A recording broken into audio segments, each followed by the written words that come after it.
screams, and laser beams. Welcome to Fast Food Films, home of the 6-minute movie. Our films are short takes on the originals, but with a twist. We show you just enough to make you want to see the whole flick without giving away the story or ending like some trailers do. And we do it 3 times in a half hour. That's 3 movies served up our way. Just think of the time you're gonna save. And when we're done, we'll tell you how you can get your hands on your own personal copy of these hard-to-find movies. Got it? Good. Moving on. First up is Raiders from Outer Space, and it wasn't originally a movie at all. This movie is a compilation of 3 different episodes of the 60s TV show The Time Tunnel, starring James Darren and Robert Colbert. This show was about 2 scientists with really bad luck who got lost in time.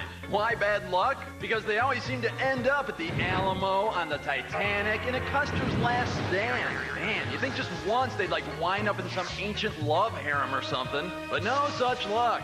Sometimes, in fact, they even got in trouble in the future. And that's pretty much the case in Raiders from Outer Space. They battle some weird silver guys and end up on a mission to Mars. You know, the whole time-traveling Megillah.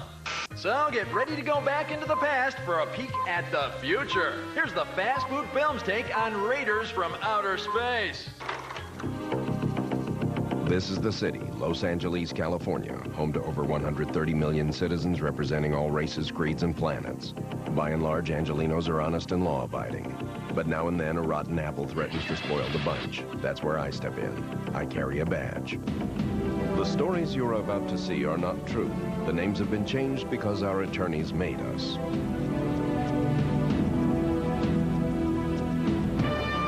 It was warm in Los Angeles, a Thursday, 9:31 a.m. I was working the day watch. I take my orders from Captain Tennille. My name is Friday, Joe Friday the 13th. Mobile TikTok 1 to TikTok base. Permission to enter code red line. TikTok base to mobile TikTok 1. Permission granted. Captain Tennille informed me that my longtime partner, Officer Tony Parker, had recently been acting erratic. Tony had become obsessed with building a device he called a time tunnel. According to Tony, the tunnel would allow the police to apprehend long-dead criminals like Adolf Hitler. We're so close now. Close to what, son? To sending a man back in time and returning him, of course. Well, then do it.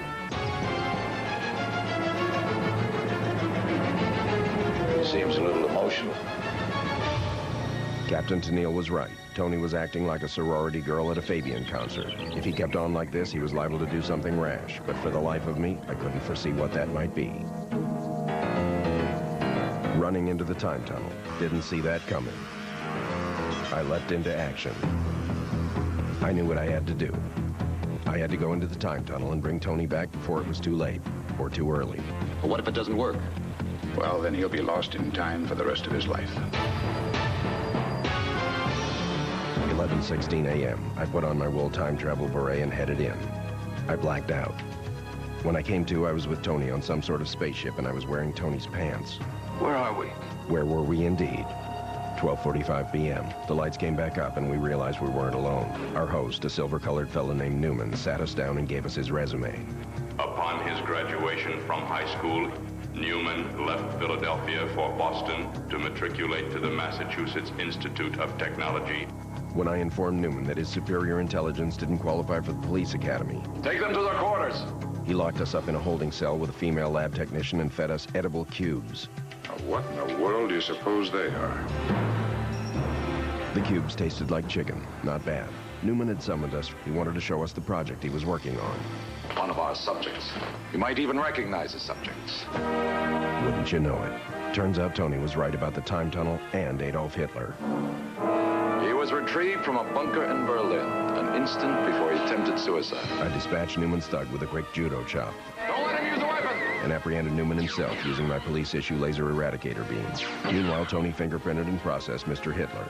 That's one less dictator on the streets. 3:15 p.m. Tony and I returned to the time vortex, looking forward to a hot bath and some well-deserved shut-eye. But before we could settle in, Tony noticed a large cylindrical object in the sky. It looked like a pickle. It's a rocket. M.E.M. The infamous Moon Exploitation Mafia. Tony and I had stumbled onto one of their illegal lunar smuggling rockets. They don't know we're in here. The department had been on the trail of the MEM for months. These boys were the scum of the scum. They had a hand in everything from illicit moon cheese to moon-related pornography. If Tony and I could get to the MEM's lunar depot, we could destroy it and put these punks out of business. You're in a lot of trouble. You're the one who's in trouble. I set an explosive charge and hightailed it out of there. We've only got enough air for a couple of hours. Things looked bleak for Tony and myself. The silver alien Newman was charged and convicted for kidnapping a long-dead fascist dictator. Newman was sentenced to 12 years at a Venusian labor camp. The members of the MEM died accidentally after repeatedly banging their heads against a police officer's nightstick. Adolf Hitler was acquitted due to lack of evidence. Sergeant Joe Friday the 13th and Tony Parker suffocated on the moon. They were posthumously awarded the police department's highest honor, the Distinguished Suffocation Cross. Raiders from Outer Space was produced by that master of disaster, Irwin Allen, who also gave us TV classics like Lost in Space and Voyage to the Bottom of the Sea. In fact, some of his sets and costumes from those shows ended up in Raiders from Outer Space. Hey, a producer likes to save a buck. Of course, the star of the time tunnel, Mr. James Darren, ladies and gentlemen, was already famous as a pop star. And he's still on the cutting edge. In 1998, he was on Star Trek Deep Space Nine, and in 1999, he made several appearances as Tony Marlin on Melrose Place.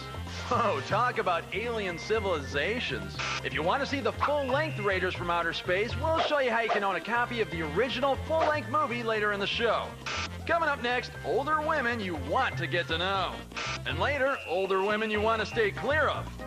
Hey, there's more show coming up, so sit still. To Fast Food Films, where short and quick is actually an asset. Our next flick is Beyond the Door 2, a horror movie from the horror master, Mario Bava. You probably guessed that this is a sequel to, well, Beyond the Door. But you know, it has almost nothing to do with the first film. Different plot, different characters, the whole schmear. All right, here's the deal. Beyond the Door 2 is about a woman who returns to her old house with her new husband and son. Trouble is, this is the house where her first hubby met a grisly death. Something that put the wife into a mental institution. So it seemed like a good idea to everyone for her to move right back into Hell House. Needless to say, no sooner does the furniture get moved in than the whole feng shui is ruined by demonic possession, evil knife-wielding ghosts, disembodied hands. Oh, it's all very unpleasant. So ignore those sounds coming from your basement. Marco, are you down there? And settle in for our Fast Food Films take on Beyond the Door 2. The Union of Concerned Parents presents Look, Ma, No Handcuffs. Identifying the At-Risk Child, narrated by rock legend Kip Rickles. Hey, I'm Kip Rickles, superstar rock legend. You probably know me from my rock opera, Prancing Pederast Parade. Or perhaps from my recent arrest for tugging my willy in that public loo. Anyway, as part of my plea bargain, I said I'd narrate this bleeding public service announcement. Apparently the kids look up to me, being as I'm a genius and whatnot. So, this here's the Jigger family.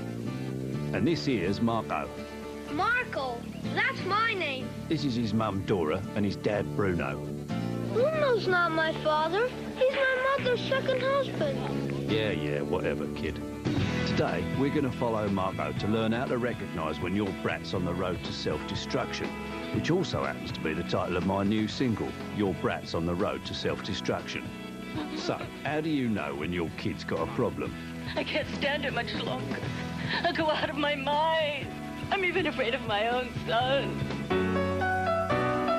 Well, there's these warning signs you've got to watch for, 7 of them, and they don't all jump out and bite you in the like a certain groupie I once met in Omaha. You know who you are, love. For Marco, his road to hell starts innocently enough with a phase where he asks pesky questions that are difficult to explain. Why doesn't my real daddy ever come back to see me? Marco's mother makes the common mistake of sugarcoating it for him. Your daddy is dead, Marco. Why, Mama? Why'd you kill Papa?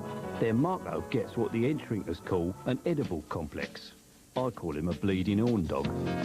It makes Marco loony thinking of his mum playing Park the Lorry with that tosser Bruno. Pigs! Pigs! Pigs! So Marco decides to show Mum his own moves. Not bad for a rugrat, eh? Help! Help! Let me out! Unfortunately, since his mum won't buy what Marco's selling, he starts working off his sexual frustrations in other ways. I love you. Kiss me. By now, Marco has become pretty antisocial. Mama, I have to kill you. And he starts rigging up little bits of sabotage as practical jokes. Giddy up, yoo-hoo! Come on, men, follow me! Marco, you come back here. To make matters worse, Marco has learned satanic powers from playing a certain genius's rock album backwards. But I ain't saying whose. Anyway, Marco uses his satanic powers for evil, because he's now become consumed by his escalating chewable children's vitamin habit. Steady! Yeah, I'm trying to, but I can't. It doesn't respond. Meanwhile, Marco's dead father decides to possess him. Marco's parents take his demonic possession in their stride. And they start thinking about getting Marco some professional help. Mama! Before it's too bloody late. So his folks take Marco to see a kiddie shrink named Fibish. Unfortunately, I'm not a child psychologist. Dr. Fibish has Marco draw some pictures so he can tap into Marco's dark psyche. Oi, speaking of taps, whose do I have to kiss to get a point round here? Look at this drawing. I would say the child here is without problems. The overall concept's a positive one. The first impression, the child's behavior seems to be balanced and quite mature for his age. Even though the doc finds Marco mentally fit, he prescribes some minor therapeutic measures. 6 months in a sanatorium and electric shock treatments. And all's well that ends well, at least for Marco. But what about your little terror? It's convenient to point fingers for your kids' problems. I mean, what with the violence in the media and all that rubbish.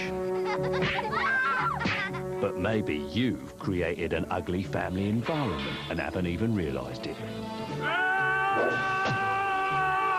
Think how your kid might misunderstand a simple row between his parents, or even learn to imitate what he's seen. So, take the time for a quiet spot of tea and talk about these issues with your family. That's the key to proper child raising. Tea, and lots of it. Now, if you'll excuse me, I've got a reunion tour to plan. Cheers! Now what game shall we play?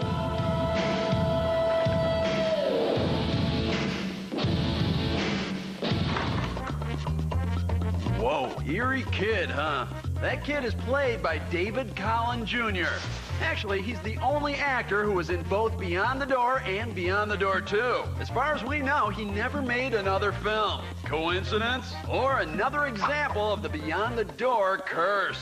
Case in point, Beyond the Door 2 was one of the last films of the great horror meister Mario Bava, the man who gave us classics like Black Sunday and Black Sabbath and other movies that didn't even have the word black in the title.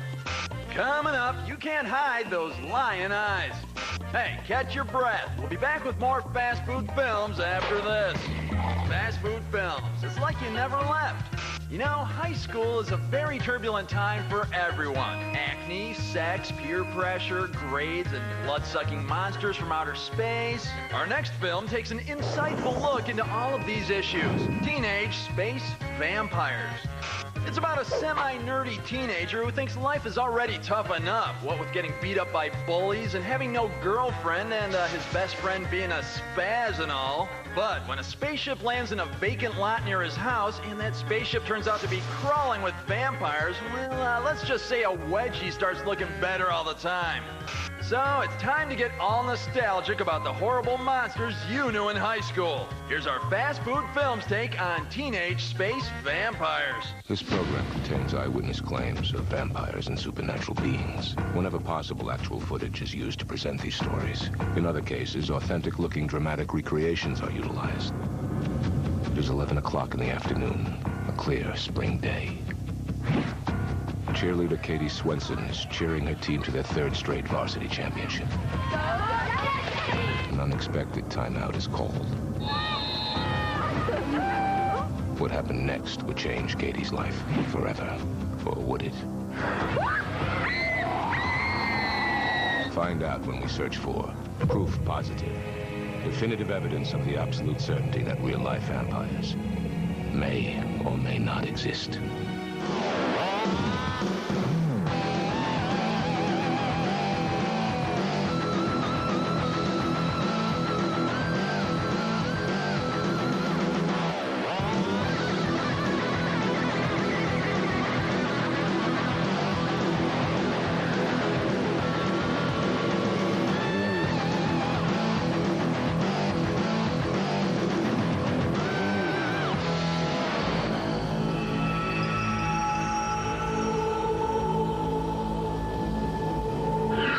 Are there vampires among us?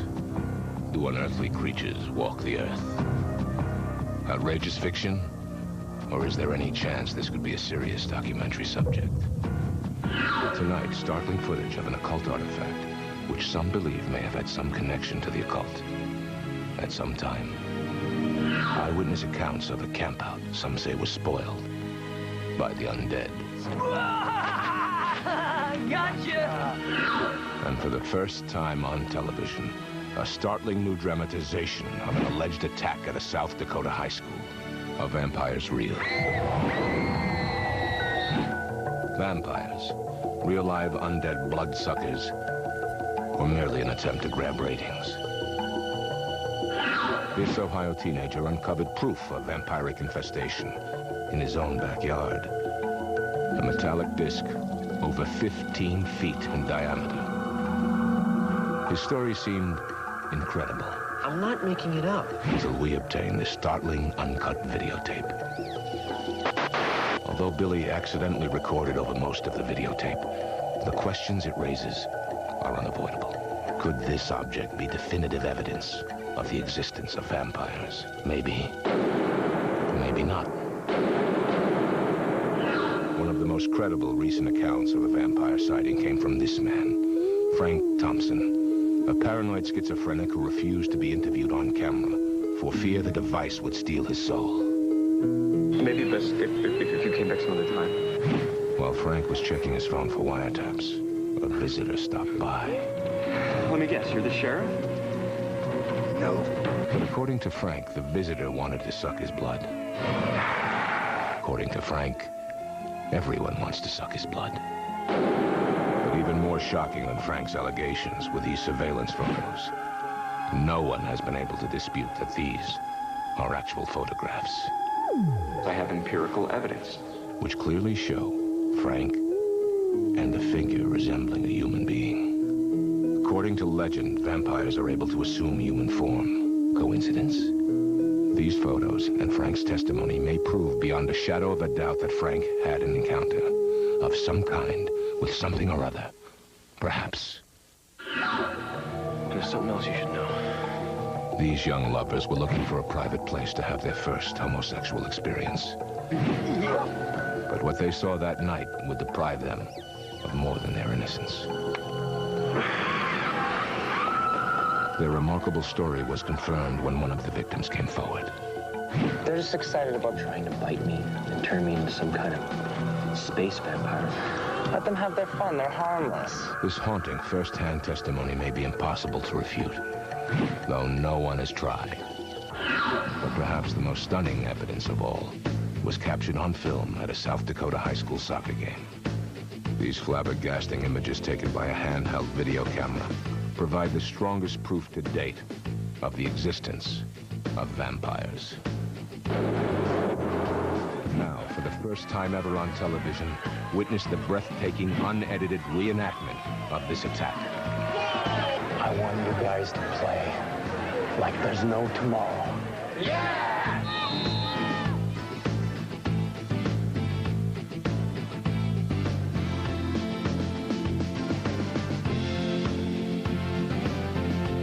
Breathtaking photos or brazen forgeries. Perhaps we will never know the truth. But one thing is certain. If even one of these stories is true, then there could be more. And if there are, then the possibility that vampires may be real may be a very real possibility. Okay, two things. This movie's supposed to be set in California. So, does this look like California to you? Well, does it? Well, it's not. It was filmed in Romania. Oh yeah, Romania, California, 6 of one, half dozen of the other. Oh, and the movie's called Teenage Space Vampires, right? Do these look like teenagers to you? Well, maybe they are, by undead standards. Now, one of tonight's stars was married to screen legend Bette Davis. Can you guess which one? Well, fasten your seatbelts. You'll find out after this. Fast Food Films highlight of Raiders from Outer Space and would like to purchase the original full-length home video version of the film, visit your local video store or have your credit card ready and call 1-888-568-3320 or send a money order to the address on your screen. If you want to own your own personal copy of the full-length home video version of Teenage Space Vampires, visit the Full Moon website or call their toll-free number. And if you want to see the original Beyond the Door 2, head down to your local video store and they'll fix you up. Now, which of our stars was once married to Bette Davis? Well, that would be Mr. Gary Merrill from Raiders from Outer Space. Betty and Gary even co-starred in a few movies, most notably All About Eve. Hey, we run a class show here. Come on. We hope you enjoyed our take of these classic films that Hollywood might not remember, but we can't forget. Come back next week for more bite-sized movies served up our way. Thanks for visiting Fast Food Films. Please pull forward. Good night.